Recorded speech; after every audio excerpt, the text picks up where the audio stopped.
Welcome to the Essentially You podcast, where we explore the science of happiness and well-being to help coaches and coaching leaders bring out the best in themselves and those they serve. If you're looking for new approaches to serve your clients or looking to create a culture of positivity and well-being in your organization, join me, Mark Mathia, on a journey of discovery and inspiration. Have you ever experienced a major setback at work? Maybe you lost a big client, were fired, missed a deadline, received negative feedback from your boss. How'd you cope with it? Did you feel discouraged, angry, maybe even ashamed? Or did you bounce back quickly and learn from the experience? Setbacks are inevitable in any career. Trust me, I know this. But they don't have to define us or derail us. In fact, they could be opportunities for growth, improvement, and innovation. In this episode, we'll explore some ways that we can show up our best self after a setback at work based on the principles of positive psychology, which is the scientific study of what makes life worth living and how we can cultivate our strengths, our happiness, and our well-being. We're going to draw on insights from some wicked smart experts in the field like Arthur Brooks, Dr. Tal Ben-Shahar, and Dr. Angela Duckworth. I think they're all doctors, by the way. Okay, they will teach us how to build resilience, strengthen our confidence, and offer hope in the face of adversity. By applying a few simple techniques, we can truly turn our setbacks into successes and become more fulfilled and effective at work. Let's start. Building resilience. Okay, the first way to show up as our best self after a setback is to build resilience. This is interesting. Resilience is the ability to recover from difficulties and adapt to change.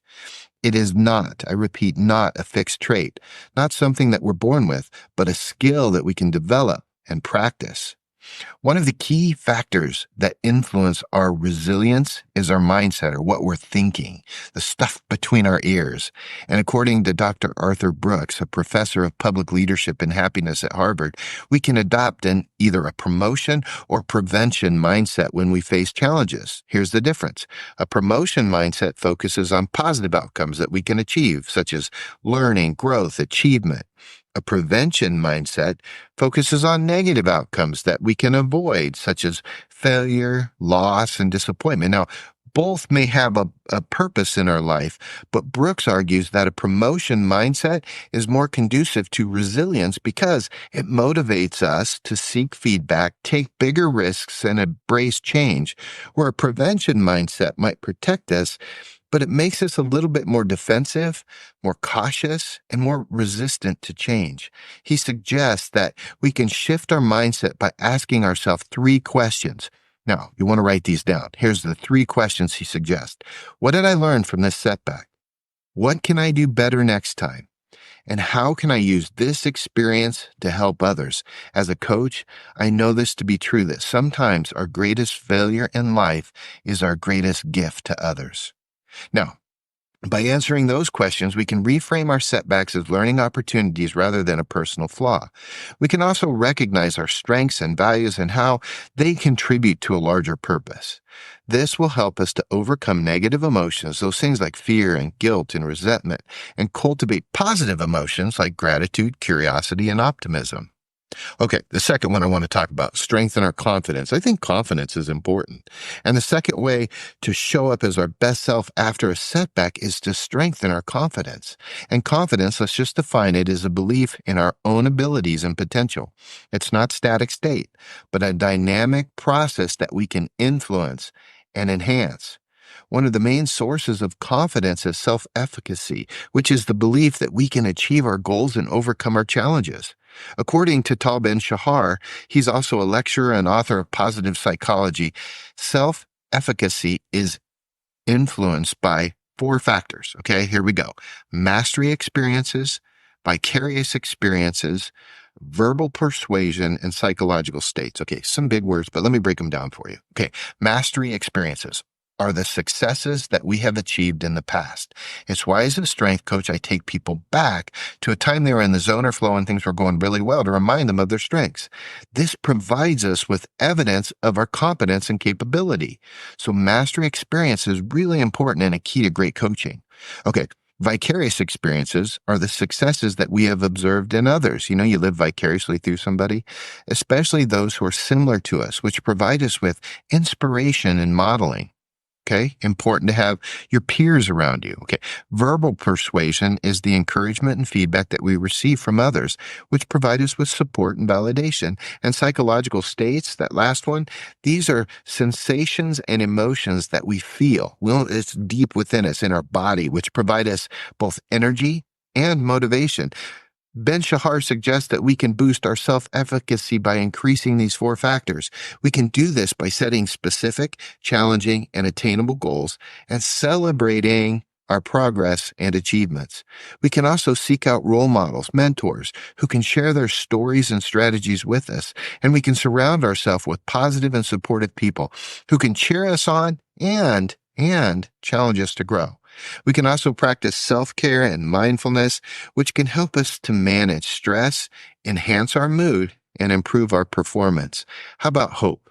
How do we get offer hope? The third way to show up your best self after a setback at work is to offer hope.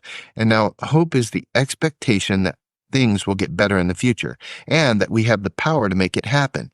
It's not a passive wish, but a active pursuit. Hope is not passive, it's active. One of the leading researchers on hope is Angela Duckworth, a professor of psychology and the author of the best-selling book Grit. She knows a little bit about resiliency. She defines hope as a combination of two elements: having a vision of a desirable future and having a plan to achieve it. Having a vision, having a plan. She calls these elements optimistic expectation and actionable strategies, and I love that. Duckworth argues that hope is essential for overcoming setbacks because it enables us to persevere and persist in the face of obstacles and difficulties. She suggests that we can cultivate hope by developing both optimistic expectations and actionable strategies. We can see the vision and then start building towards it. We can do this by envisioning a positive and realistic scenario of what we want to achieve, what's the best case scenario, and then breaking it down, or we call it chunking, in smaller, measurable steps. We can also anticipate potential challenges and setbacks that we might encounter and prepare for them in advance so they don't catch us by surprise. We can also ask for feedback and guidance from others and adjust our plans as needed.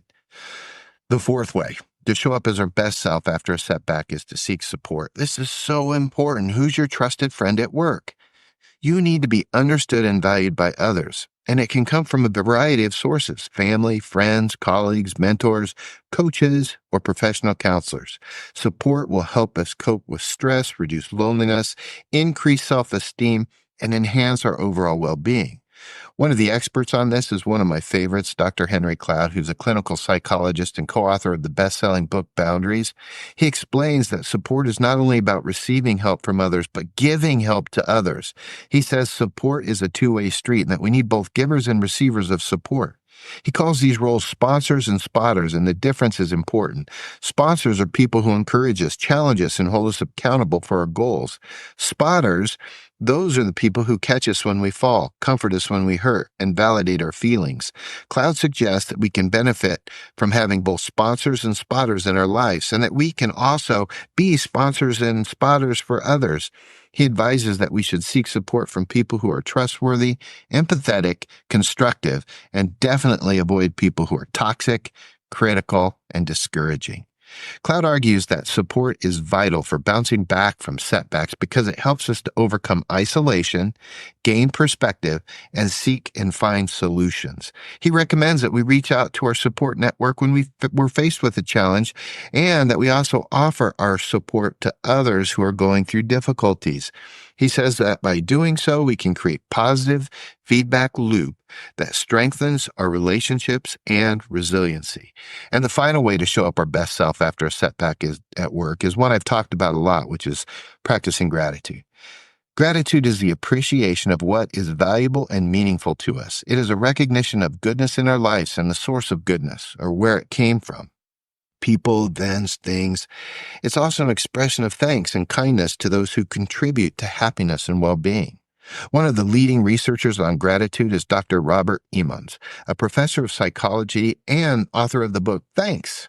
He defines gratitude as a two-step process. First, acknowledging the positive aspects of our lives, and second, recognizing that they are due to external causes, especially the actions of other people. He calls these steps affirmation and attribution.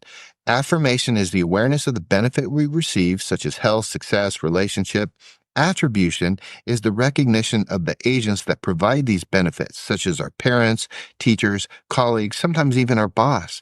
Emmett suggests that we can cultivate gratitude by regularly practicing affirmation and attribution, either mentally, verbally, or in writing. He also proposes that we can express gratitude to others by doing something so simple, saying thank you, giving a compliment, doing a favor. Emmons claims that gratitude is essential for recovering from setbacks because it helps us focus on the positive aspects of our situation rather than the negative ones.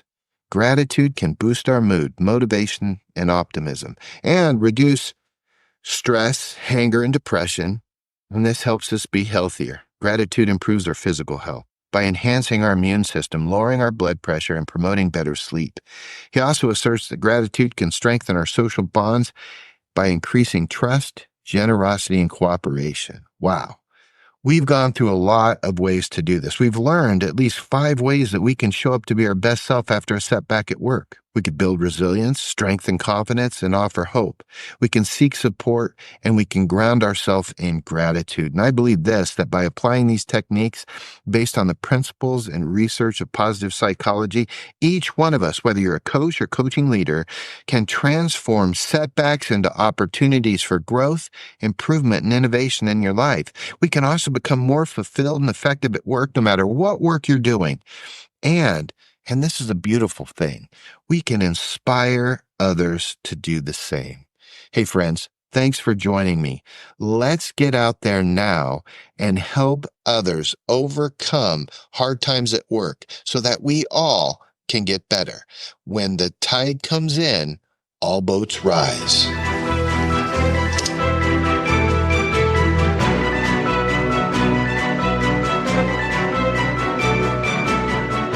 And now it's your turn to get out there and thrive in life. If you've liked what you've learned, would you consider subscribing to this podcast and leaving a review? I'd really appreciate it. And if you have anything you would like addressed, you can reach out to me, Mark Mathia, at mark@markmathia.com. And until next week, I'm cheering for you.